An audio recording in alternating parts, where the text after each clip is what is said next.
सभी को आत्मवंदन। मैं आध्यात्मिक मालती।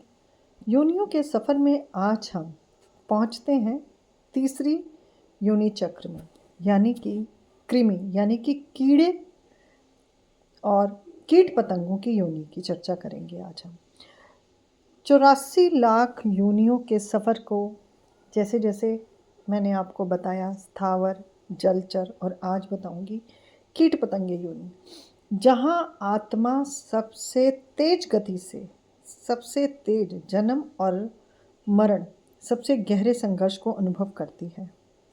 आत्मा का सबसे तेज चक्र 11 लाख कीट पतंगे योनियाँ। कीट पतंगे योनि वह अवस्था है जहाँ आत्मा एक ही दिन में कई बार मृत्यु और जन्म का अनुभव तक कर सकती है। यह योनि तेज कर्म भोग की अवस्था है। चींटी, तितली, मधुमक्खी, मच्छर, मकड़ी, इन सब में आत्मा बार बार अपने रूप बदलती है ताकि पुराने कर्म तेजी से समाप्त हो सके। इस योनि में चेतना क्यों तेज होती है? क्योंकि आत्मा यहाँ गहराई से साधना नहीं करती, बस कर्मों का निर्दय निरंतर भोग करती है। जीवन छोटा, संघर्ष ज़्यादा और सुरक्षा लगभग शून्य।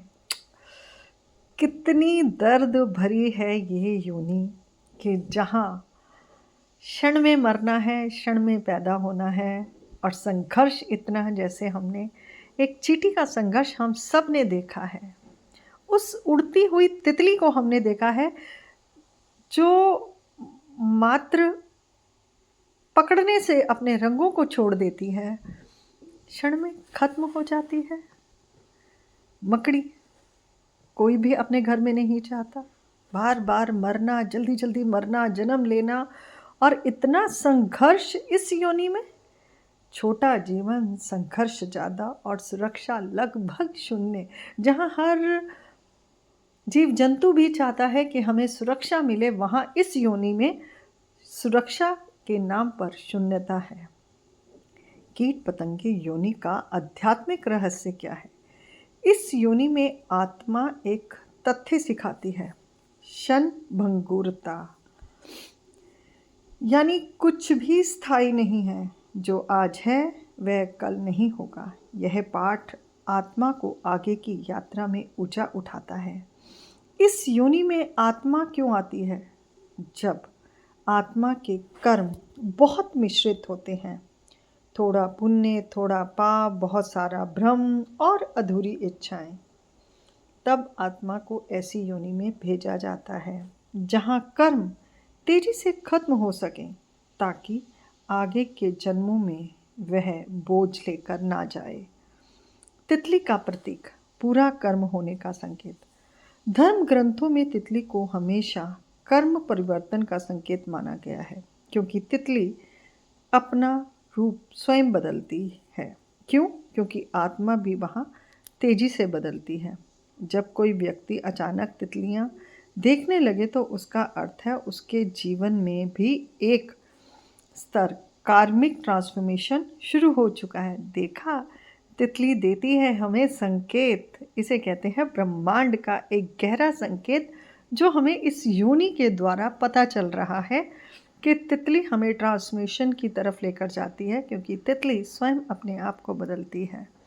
मधुमक्खी, कर्म का संतुलन। मधुमक्खी को कर्म समर्पण का प्रतीक माना गया है। ये प्राणी सामूहिक ऊर्जा में काम करता है। यह उस आत्मा का प्रतीक है जो सीख रही है अपनी ऊर्जा को सही दिशा में लगाना। इस योनि के बाद आत्मा कहाँ जाती है?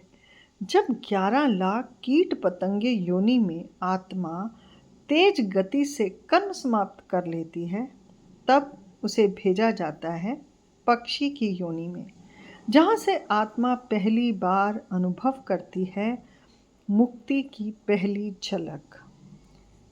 कीट पतंगे योनि का सफ़र छोटा है, पर सबक बहुत गहरा।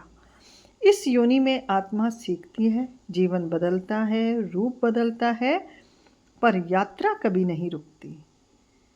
इसी तरह से हम जान रहे हैं कि इन योनियों का रहस्य, 10 लाख पशु पक्षी योनियों का दिव्य रहस्य मैं आपको अगले एपिसोड में बताऊंगी और मेरी वीडियो का आने का इंतज़ार करें। इतना रहस्य इस ब्रह्मांड के अंदर छुपा है और हम मनुष्य योनि में आकर अपने कर्मों को यदि सही और निरंतर पुण्य कर्म ही करें और अपने कर्मों को ईश्वर को समर्पित करें तो हम इन 84 के फंदों से शायद बच सकते हैं। और आशा करती हूँ ये वीडियो सिर्फ एक जानकारी या रहस्य खोलना नहीं है, ये जीवन को सही दिशा में लेकर जाने के लिए ये वीडियो एक सहायक मार्गदर्शक का काम करेगी आप सभी के लिए। क्योंकि यदि हमें पता चल जाए कि इस कर्म से ये होगा तो क्यों ना हम मनुष्य विवेक जानता है तो वो अपना कर्म भी सही तरीके से कर सकता है। अगली वीडियो का इंतज़ार करना, फिर मिलूँगी आपसे नेक्स्ट वीडियो में कि अगली योनि जीव जंतुओं की।